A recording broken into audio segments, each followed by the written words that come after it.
There is a fascinating contrast between the Metzora of this week's Parsha, which is speaking about when you have tzaras on the house, and in last week's Parsha when it speaks about tzaras on the guf. Just in the language, in the text, we can notice a few differences that the Torah brings out. In last week's Parsha, when it spoke about tzaras on the guf, it said, V'huva el kohen. And then it said the double language of V'ra'ahu kohen, V'ra'ahu.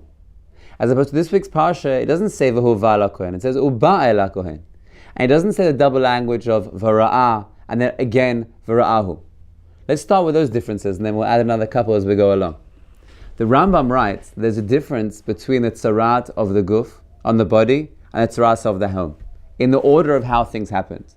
Initially, when the Jewish people sinned, HaKadosh Baruch Hu did a kindness to them, and He gave them a chance to do tshuva. So at first, tzaras would appear on the wall of their house. And the hope was they would take the message, and they would do tshuva at that stage. If they wouldn't listen at that stage, the Rambam says, then the tzaras would come on their clothing.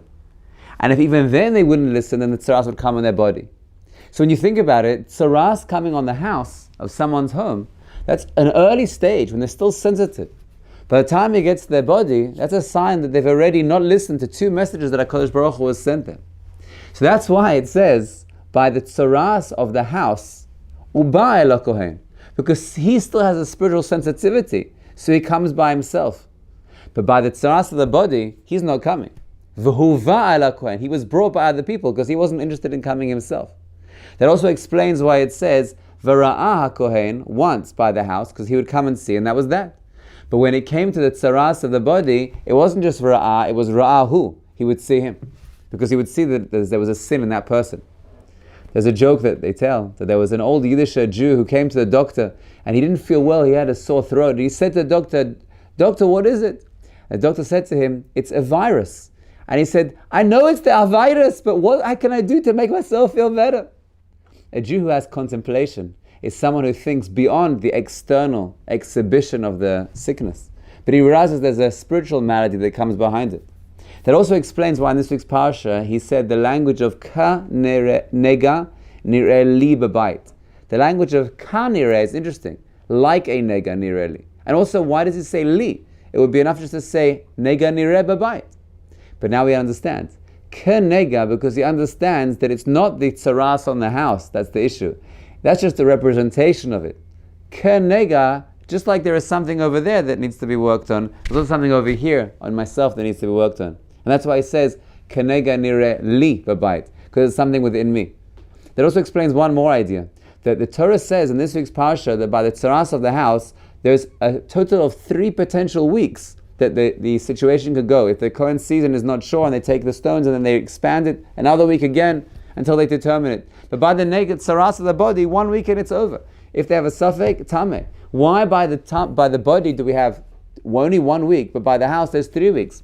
So one beautiful explanation that Rav Chaim of Shmulevitz writes is that it's hard for a person to live with doubt. A person who has a topic which is very close to his heart, it's hard for him to live with doubt. He'd rather hear a bad result and then be able to work on it than to be in doubt for another couple of weeks. So when it was tzaras of the body, which is a more harsh tzaras, a person wants it over. 1 week, it's finished. It's not pleasant to hear that the Kohen says tamehu, but then he knows he can start working on himself. As opposed to tzaras on the house, which the tzaras isn't as severe, so a person can handle it for another couple of weeks. That's the explanation that Rav Chaim Shmulevitz gives. It's harder to live with doubt. It's easier just to know, even if it's a bad result. But according to the way that we're saying now, that by the house there was 3 total weeks, because by a house there was more chance that a person would do tshuva.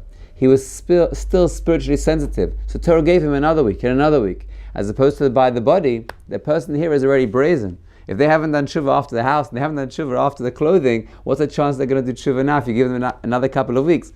1 week and it's over. And that's really the difference between when a person has a physical sickness and a spiritual sickness.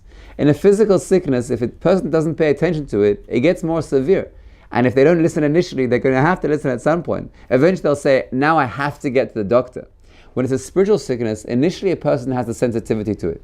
Initially the sensitivity that a person has enables him to go to a Rav, to go to a spiritual guide, to look into himself, to learn Musar, to do tshuva. He has a sensitivity initially. And a person has a healthy Jewish guilt then he's supposed to pay attention. Why am I feeling bad about this? There must be something I need to fix myself. And if at that point a person is sensitive to it, he can do tshuva. But unlike physical maladies, spiritual maladies, if a person doesn't pay attention initially, then he'll lose his sensitivity. He'll become insensitive, desensitized to the matter that he needs to work on. And therefore the message of this week's parsha, of the tzaras on the house, was specifically pay attention to when a person first notices there's something wrong, when you first have that sense of guilt. Rabbi Ferber in his Sefer, Kerem HaTzvi, gives us this guidance. If a person pays attention to the tzaras when its initial stages on the house, and he retains that spiritual sensitivity, you won't need to get to being forced to be dragged to the Kohen and having to do tshuva against one's will. Have a wonderful Shabbos.